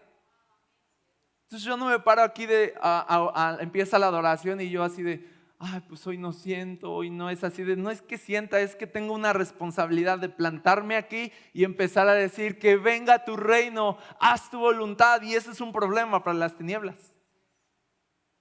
La iglesia empieza a abrir su boca en oración y las tinieblas empiezan a tener problemas. Pero las tinieblas, la estrategia del enemigo es la de siempre. Génesis, todo se trata de ti. Todo es, no, este mandamiento, no, Dios no quiere que sepas que tú eres Dios. Y que tú, acá, y los hizo olvidar en Génesis la misión que tenían. Vayan, multiplíquense, ¿se acuerdan? El mismo mandato de Jesús. Vayan, gobiernen, multiplíquense. Es el mismo mandato de Mateo 28. Vayan, gobiernen, porque toda autoridad me ha sido dada, y multiplíquense, hagan discípulos en todas las naciones. Seguimos teniendo la misma misión de Génesis, es diferente, ya no nos multiplicamos haciendo bebés, ¿verdad? Aunque sí yo oro que venga una unción de multiplicación de bebés aquí, ¿verdad? Siento aquí la unción en este lado. Extiendan sus manos. Fertilidad en el nombre de Jesús. ¿Dónde lo siento? Acá. No, acá ya está súper orado ya. O sea, ayunado todo ya. Nada más es cuestión de trabajar.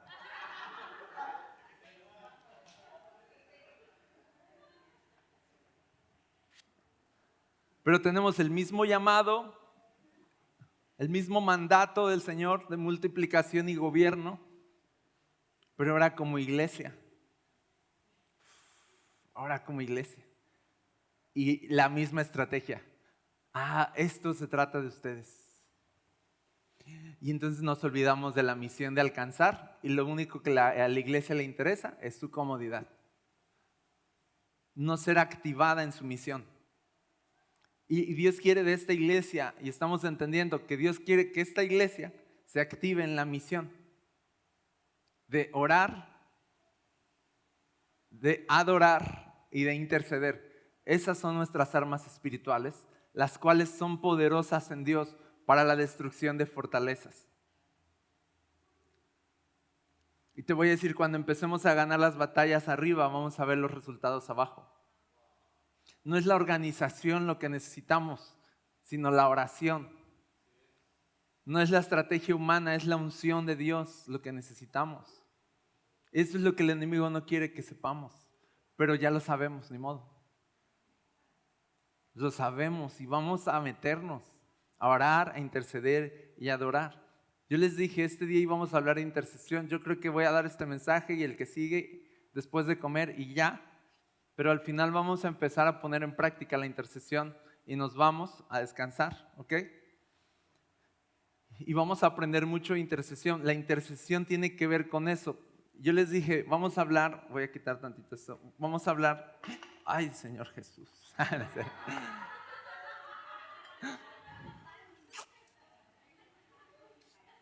Ay, perdóname.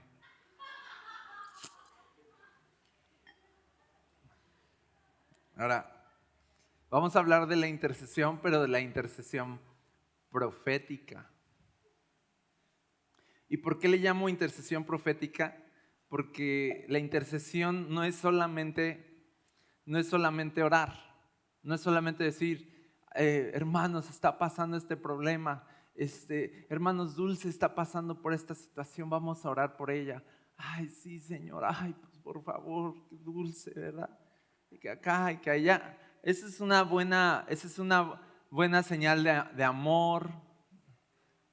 Así la queremos mucho y Señor, ¿verdad? Está bien, pero no es intercesión y mucho menos profética. Solo son cosas buenas que la gente quiere que le pasen a la gente, ¿verdad? Pero la intercesión profética es otra cosa. La intercesión profética sería algo así como decir, Dulce está pasando esta situación y alguien proféticamente tiene el entendimiento y dice, el Señor ejemplo, no necesariamente tiene que ser así siempre, pero es como es un espíritu de muerte que hay ahí, por ejemplo. Pero no. Y aunque lo hubiera, pues ya la muerte está vencida, ¿verdad? Y entonces en vez de decir, oh Señor, que Dulce, por favor, mira, la queremos mucho, ¿verdad? Porque casi puedo pensar en este momento en Dorcas y que la iglesia la quería mucho, pero se les murió.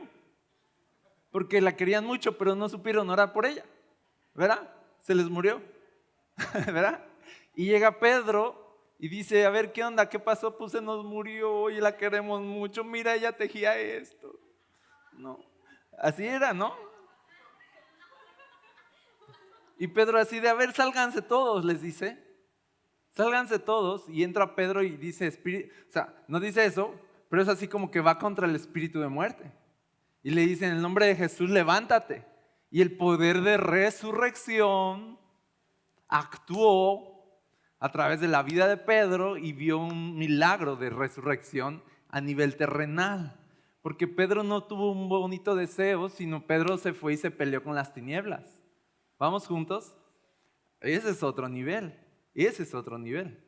Te voy a contar, aquí a veces empezamos a la adoración y estamos orando y a lo mejor pienses así de que es X, que empecemos a decir fuera todo espíritu de acá y de allá y nada más para vernos así como que impactantes, pero no es así. O sea, los espíritus no quisieran que lo hiciéramos, pero lo estamos haciendo porque sí empieza a haber libertad y sí empieza a haber un efecto en el mundo espiritual.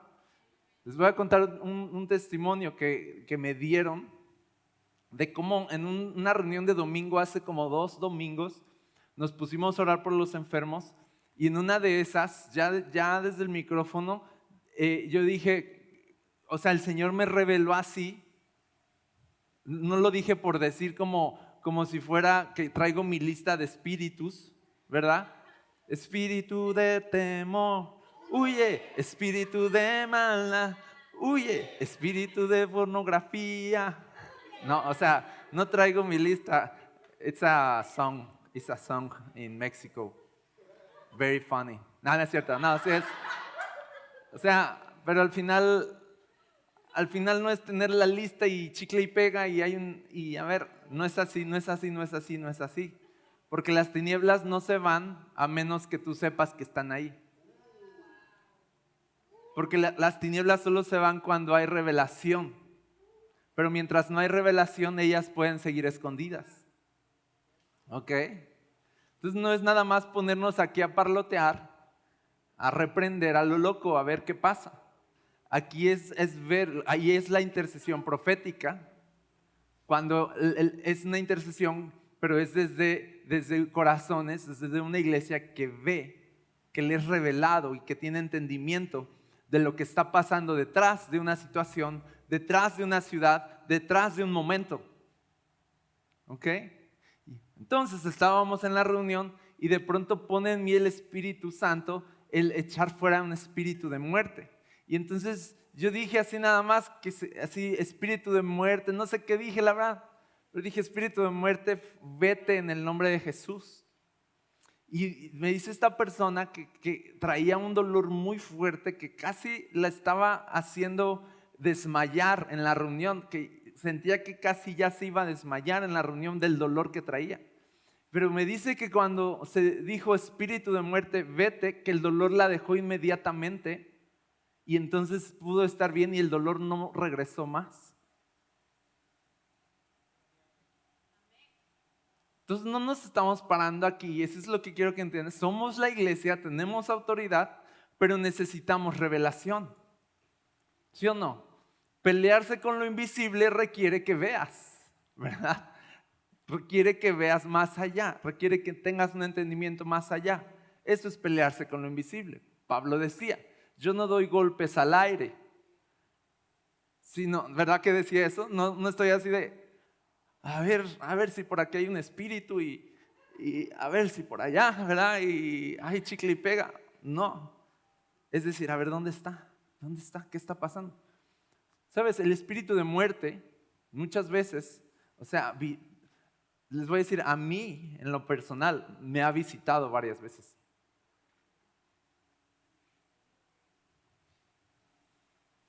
Ya. Soy cliente consentido. No, cliente frecuente, ¿no? Cliente frecuente. Y son momentos donde he llegado a despertar, por ejemplo, en la noche y pum, y el Espíritu Santo no es que vea algo, pero puedo sentir la presencia y el Espíritu Santo me dice, espíritu de muerte.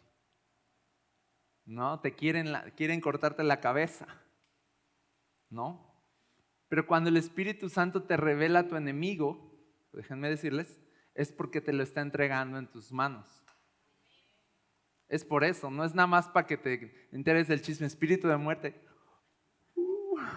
No, sino es para, te doy la autoridad. Tú ves en el Antiguo Testamento cuando había peleas campales, cuerpo a cuerpo, ahí sí. Y entonces en las peleas, ahí en las guerras, David decía, yo no voy a ir contra el enemigo basado en mi historial de victorias ganadas, basado en que tengo a los 30 mejores guerreros que el mundo ha conocido, los valientes de David. No voy a ir basado en mi fuerza, en mi experiencia en guerra. David decía, yo voy a ir a pelear contra el enemigo solamente si Dios me dice que me lo ha entregado en mis manos. Algo así como que si Dios me dice, ve, vas a vencer, yo voy. Pero si Dios me dice, no vayas porque no te lo he entregado, David decía, ya mero voy a ir y voy a nada más a verme, a hacer pasar vergüenza y a tener bajas en mi ejército. David se esperaba a que el enemigo fuera entregado en sus manos para entonces salir a la guerra. Y esa era una sabiduría que Dios le había dado. Entonces yo te voy a decir, en el mundo espiritual y en la guerra espiritual necesitamos entender que eso sigue existiendo. Donde el Señor dice, te entrego a tu enemigo en tus manos, ahora levántate. Lo único que te resta es ayunar. Lo único que te resta es orar. Lo único que te resta es ponerte a adorar. Ya es tuyo, ya lo viste, empieza a pelear. Ya lo viste, empieza a pelear. ¿Cómo sabemos que Dios nos entrega enemigos así particulares en nuestras manos? Cuando Él los revela. Si tú como padre de familia o en tu propio hogar, el Señor te revela, está pasando esto en tu casa, este espíritu está queriendo operar en tus hijos, y el Señor te revela las guerras que están viviendo en casa, entonces tú no tengas miedo, porque entonces el Señor te ha entregado en tus manos a ese enemigo, si Él ya te lo está hablando. ¿Vas conmigo? Y entonces es algo así como decía Jonatán, si el Señor me revela y si él va conmigo, pues dice entonces el Señor me ha entregado, y dice que Él trepó a aquella montaña así con sus manos y su escudero y enfrentaron al ejército, ¿se acuerdan? 2 personas contra un montón de soldados, y el Señor les dio la victoria. ¿Por qué? Porque el Señor previamente les había revelado que se los entregaba en sus manos. Ahora, no importa qué tan grande sea la batalla, si el Señor te revela al enemigo, levántate, ora, ayuna, intercede, porque ya te lo entregó el Señor en tus manos. Amén. El problema es cuando no sabes ni contra qué peleas. Ahí está el problema. Ese es bien difícil, pelear contra lo que no sabes y no entiendes. Por más que tú digas, te preocupes y hagas, y a ver, hijo, mira, ve a la iglesia, mira, pastor, órele a mi hijo, o acá, o que queremos resolverlo de tantas formas humanas, ¿verdad? Por más que le hagamos, no va a pasar nada, no vamos a ver resultados. Pero cuando el Señor nos dice, es por aquí, ora contra esto, este es un espíritu acá que está operando, te empieza a informar el Espíritu Santo lo que hay detrás de una situación y ya te enseña qué es un principado, qué es una potestad, ¡fum!, esa potestad va a caer apenas tú te levantes. Oh, sí. Oh, sí. Nosotros vivimos una situación, si me dejan, y ahorita nos vamos a comer, me dejan contar esta historia y luego vamos a seguir. Esto es parte 1, ¿sale? Parte 1. Nosotros vivimos una situación con mi esposa cuando recién nos casamos, donde empezamos a enfrentarnos. Mira, tú te casas, se los informo acá a los jóvenes, tú te casas con una persona bien bonita, ¿verdad? Un hombre bien guapo, fuerte, ¿va? Y tú dices, yes, ya la hice y gloria a Dios, la mujer de mis sueños, el hombre de mis sueños. Sí, gloria a Dios, pero te voy a decir, te casas con una mujer, la que más te gustaba de la iglesia, sí. Gloria a Dios, ¿verdad? Como en mi caso, que yo me casé con la más bonita de la iglesia, indudablemente. Y ya ni modo, pues, ¿para qué no venían a la iglesia? Si hubieran venido a la iglesia, a lo mejor, pues, hubieran agarrado ahí, antes, me hubieran ganado el brinco, pero no. Entonces, nada les digo, no dejen de venir, porque si no, cuando veas ya, te vas a quedar así de, pues no veniste a la adoración y ahí fue donde se conocieron. No, no es cierto, ya, olvídenlo. Entonces, cuando tú te casas con alguien, sí, es una unión, ¿verdad? Es dos que se hacen uno, es una unión de carne y de espíritu, ¿verdad? Pero hay un detalle aquí que te casas no solo con la persona, sino te casas con las batallas espirituales y generacionales que tiene esa persona en su familia, ¿verdad que sí?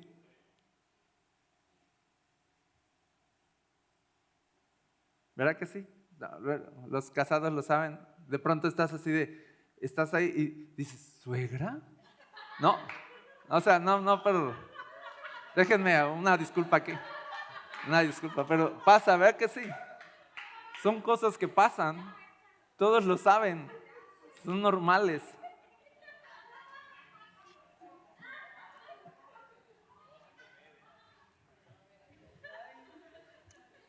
Pero pasa esto que de pronto no solo es en cosas así simples como de tener ciertas inclinaciones que tenemos como personas, inclinaciones a ciertos pecados o ciertas actitudes que vienen de nuestra casa, porque uno puede pensar nada más así de suegra, pero no es suegra, es así de, ¿cuál es la potestad que viene de tu familia? No es la suegra es, o sea, lindísima, es santa, es una bendición, ¿no? No es, pero nuestra lucha no es contra carne y sangre. Entonces nos pasó esto de que, y bueno, solo para puntualizar y cerrar este punto, uno cuando se casa empieza a repetir las cosas, ¿verdad? Tú dices, yo nunca voy a hacer esto, y yo nunca acá, y yo nunca allá, y es así de al día 1 de casado, ahí estás comportándote como dijiste que no ibas a hacerlo, o sea, va a pasar irremediablemente. Y por eso les estoy contando esto, porque es importante que en vez de tratar de corregirse unos a otros y de criticarse, ya estás como tu papá, ya estás como tu mamá, ¿verdad? Y así, o sea, en vez de empezar en una batalla campal contra tu propio cuerpo, ¿verdad? Empiezas a pelearte con quien debes. Y entonces nos dimos cuenta, y un día, me acuerdo, que vino el Espíritu Santo, estábamos en la sala, no recuerdo el contexto, pero estaba pasando una situación difícil, vino el Espíritu Santo y empezó a revelarnos una potestad que había. En la línea generacional, en este caso de mi esposa, en la línea generacional en las mujeres, que se estaba repitiendo, fum, fum, fum, fum, fum, fum, fum, fum, fum, fum, y que estaba trayendo en este caso, maldición sobre su vientre.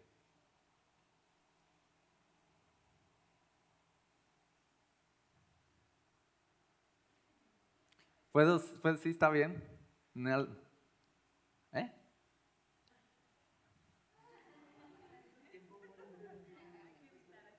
Ajá.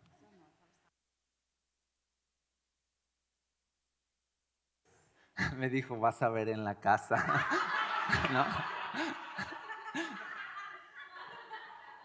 Yo nada más les digo, o sea, para que me ayuden a orar.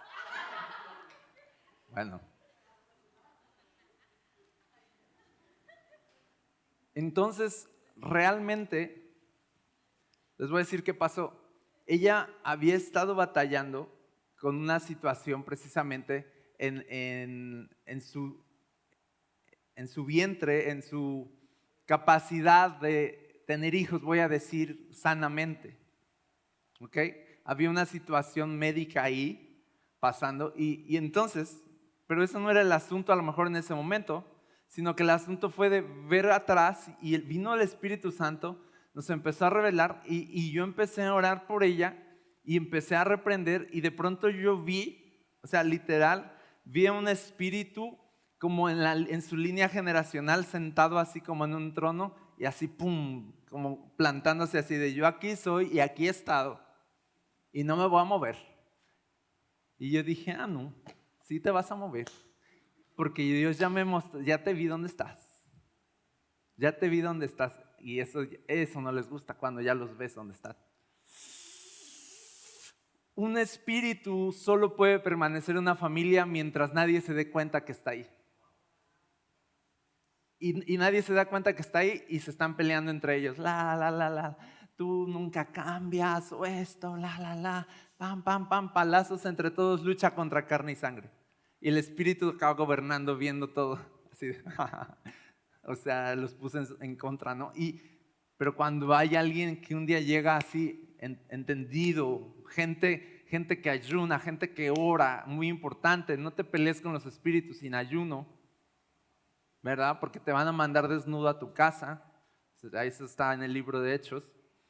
Entonces, gente que empieza a ayunar, gente que empieza a orar, es gente que empieza a tener entendimiento para interceder. Y entonces empiezas a ver lo que no veías. Y entonces veo ese espíritu sentado como una potestad y me viene un entendimiento de que es una potestad ahí poniéndose sobre las mujeres y no les voy a dar más detalles, ¿verdad?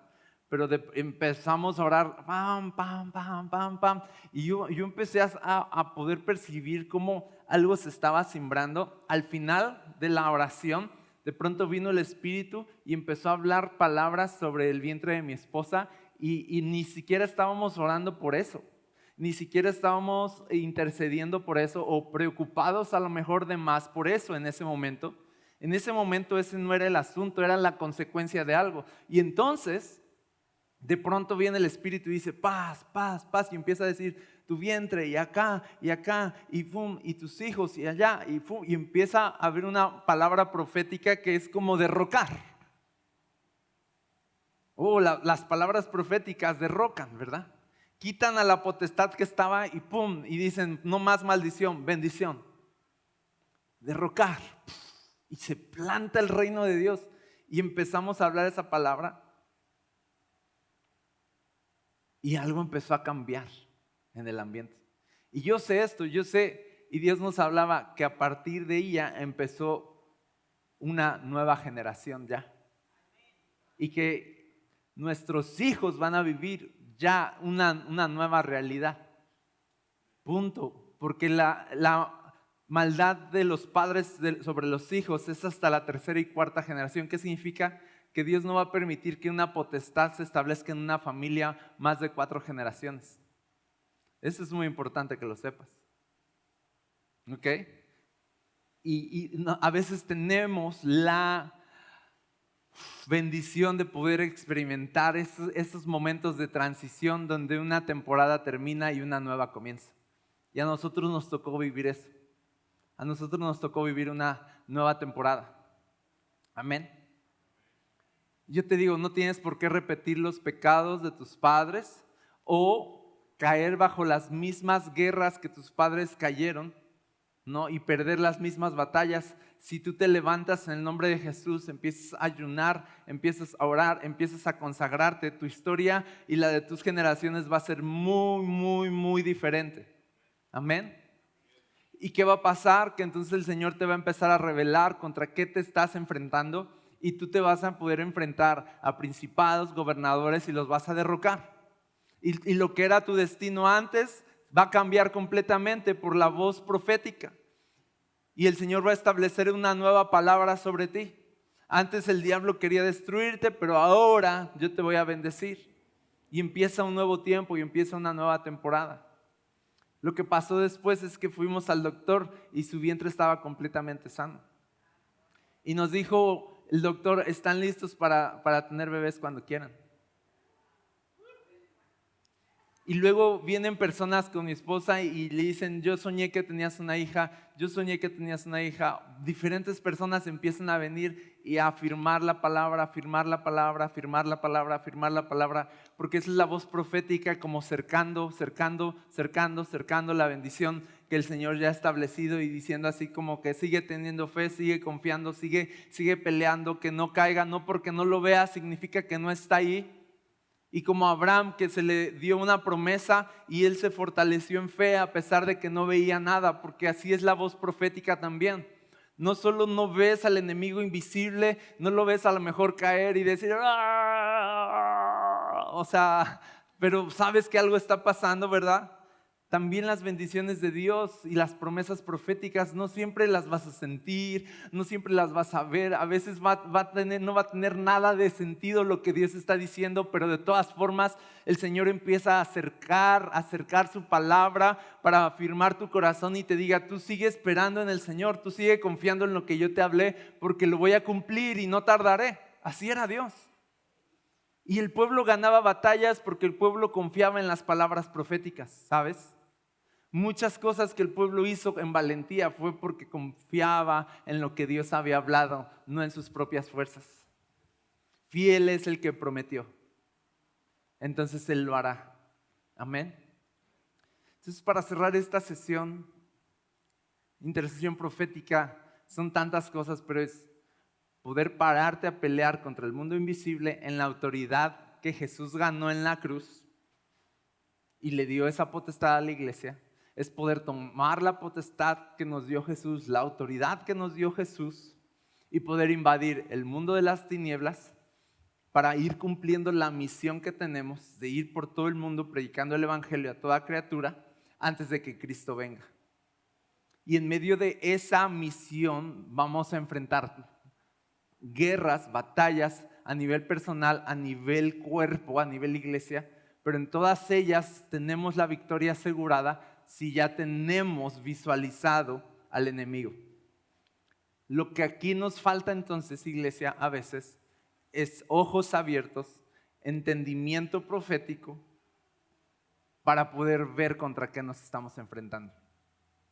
De ahí que haya una necesidad muy fuerte de que los profetas, también personas dentro de nuestra iglesia se levanten y sean activados en lo profético, porque lo profético va a bendecir al cuerpo de Cristo como no tienes idea. Y aquí me podría ir a hablar de Jezabel y de cómo el espíritu de Jezabel lo que más quiere es silenciar lo profético. Y me voy a la Biblia nada más a decirte que cuando la Biblia dice no menosprecien las profecías ni apaguen el espíritu, está asociado el menosprecio a lo profético con un apagar del espíritu en la iglesia. Cuando tú empiezas a silenciar las voces proféticas, empiezas automáticamente a rechazar el mover del Espíritu Santo, porque siempre el mover del Espíritu Santo se manifestaba más notoriamente en la activación de las voces proféticas. Cuando venía el Espíritu Santo, ¿qué pasaba? Profetizaban. Tú velo en la Biblia. Y vino el Espíritu Santo y profetizaron. Y vino Saúl y quería aquí matar a David, pero vino el Espíritu y profetizó. Y mandó a guerreros y vino el Espíritu y profetizaron. ¿Verdad que sí? La señal más grande de la manifestación del Espíritu Santo en la iglesia es el ministerio profético. El ministerio profético es nuestra arma aquí. Es nuestra arma, una de las armas más poderosas que tiene la iglesia. Por eso Jezabel quiso silenciar a los profetas. No voy a hablar más ya, porque ya. Yo aquí me sigo. Esperen la segunda parte. Vamos a hablar más de la intercesión profética, ¿ok? De cómo podemos llevarla a cabo ya. Vamos a hablar de formas prácticas, ya lo entendimos. Ahora vamos a hablar de cómo podemos ponerlo en práctica, qué cosas tenemos que hacer, ¿ok? Para entonces activarnos aquí como una iglesia de intercesión. Amén. Oramos. Señor, te pedimos más de tu Espíritu aquí en esta reunión, en esta asamblea que tenemos hoy. Pedimos un entendimiento profético. Pedimos, Señor, que alumbres nuestro entendimiento, nuestro corazón. Seamos alumbrados, Señor. Activa tu iglesia, Señor, para poder pelear contra principados, poderes, autoridades en el mundo invisible, para poder saquear al enemigo, saquear y llevarnos el botín de guerras ganadas. Espíritu Santos, aquí estamos, Señor. Aquí estamos.